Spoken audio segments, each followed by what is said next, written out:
गुस्से से उसकी तरफ देखते हुए कहा, और अब अगर आपका लेक्चर खत्म हो गया हो तो मुझे जाने दीजिए, मेरे पास बहुत काम है। इतना कहकर वो तेज कदमों से वहां से निकल गई। दक्ष उसके जाते हुए चेहरे को देख मुस्कुरा उठा। जानता था अगर तुम्हें ऐसे उकसाऊंगा तो तुम ये पार्टी छोड़कर कभी नहीं जाओगी। अपने आप से बुदबुदाते हुए वो मुस्कुराकर क्लोजेट रूम की ओर बढ़ गया। कमरे से बाहर निकलते ही पूर्वी खुद से बड़बड़ाने लगी। आखिर ये खुद को समझते क्या है? इन्हें क्या लगता है इनके यहाँ होने या ना होने से मुझे कोई फर्क पड़ेगा? अब तो मैं इन्हें करके दिखाऊंगी कि मुझे इनसे जरा भी फर्क नहीं पड़ता। पूर्वी, अरे पूर्वी सुन। अदिति उसके पास भागती हुई आई। मुझे तुमसे बात करनी है। तुम्हें पता है ये पार्टी किसने रखी है? मिस्टर दक्ष रायजादा ने। पूर्वी ने बिल्कुल सामान्य होकर कहा और इधर उधर देखने लगी। और तू इतनी नॉर्मल कैसे है? अदिति ने हैरानी से पूछा। मतलब अच्छी बात है, लेकिन तुझे सच में कोई फर्क नहीं पड़ रहा?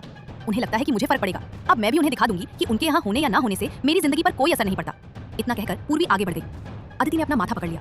पूर्वी को जाते हुए देखते हुए उसने धीमे से कहा, पता नहीं क्यों लेकिन मुझे लगता है कि मिस्टर रायजादा अंकुल जैसे बिल्कुल नहीं है। कुछ देर बाद दक्ष नीचे आया। उसने देखा कि पूर्वी डाइनिंग टेबल पर बैठी टैबलेट में कुछ काम कर रही थी।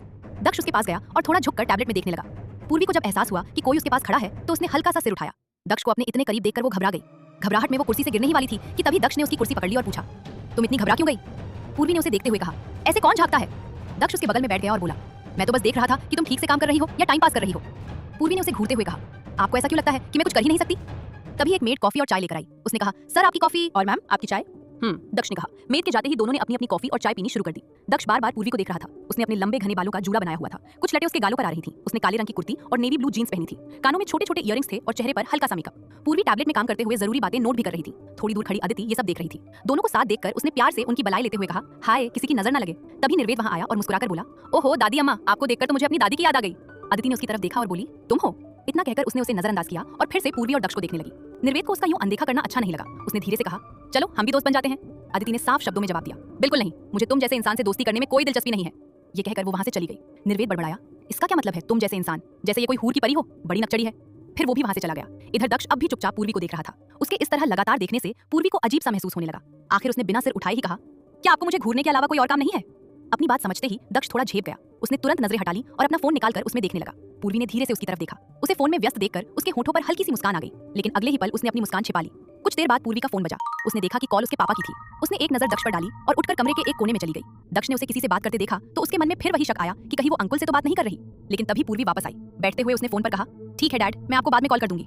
इतना कहकर उसने कॉल काट दिया और फिर से अपने काम में लग गई। ये सुनकर दक्ष ने राहत की सांस ली। उसे अच्छा लगा कि फोन अंकुल का नहीं बल्कि पूर्वी के पापा का था। उधर दूसरी तरफ एक आदमी अपने सामने खड़े गार्ड से बोला, तुम्हें पूरा यकीन है कि पूर्वी दक्ष के घर पर ही है?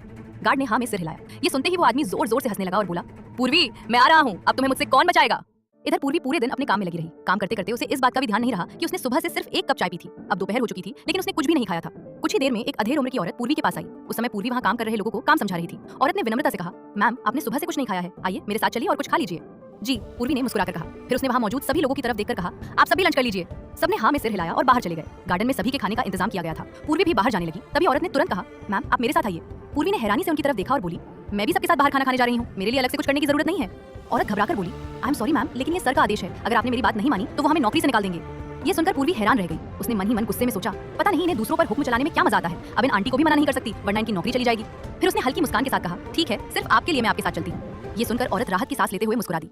उधर दक्ष की नजरें पूर्वी से हट ही नहीं रही थी। वो अपने कमरे में बैठा सीसीटीवी कैमरों की मदद से उसे देख रहा था। पूरे बंगले में सीसीटीवी लगे हुए थे। पहले उसे कभी उन्हें देखने की जरूरत नहीं पड़ी थी, लेकिन आज बात कुछ और थी। वो अपना काम भी कर रहा था और बीच बीच में पूर्वी को भी देख रहा था, जो पूरी लगन से अपने काम में डूबी हुई थी।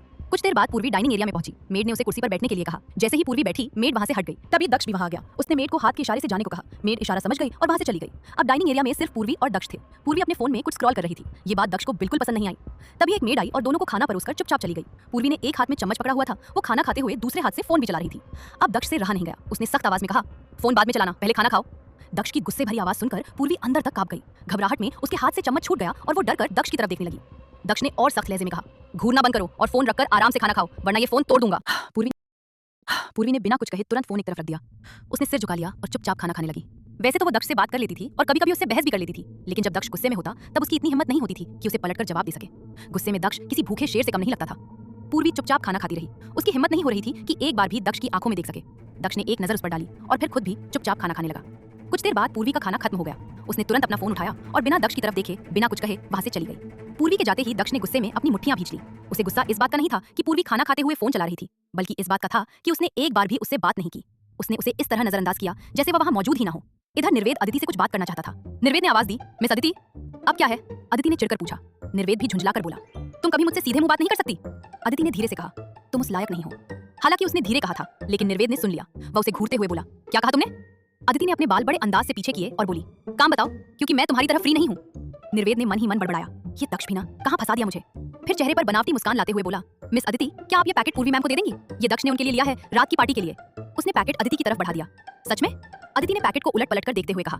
अदिति के चेहरे पर मुस्कान देखकर निर्वेद भी अनायास मुस्कुरा उठा। उसके जाने के बाद अदिति सीधे पूर्वी के पास पहुंची। उस समय पूर्वी डेकोरेशन वालों को काम समझा रही थी। पूर्वी, ये तुम्हारे लिए। अदिति ने पैकेट उसकी ओर बढ़ाते हुए कहा। पूर्वी ने हैरानी से पूछा, मेरे लिए? लेकिन इसमें क्या है? अदिति मन ही मन सोचने लगी, अगर इसे बता दिया कि यह मिस्टर रायजादा ने भेजा है तो यह लेगी ही नहीं। वैसे इसमें है क्या, ये मुझे भी नहीं पता।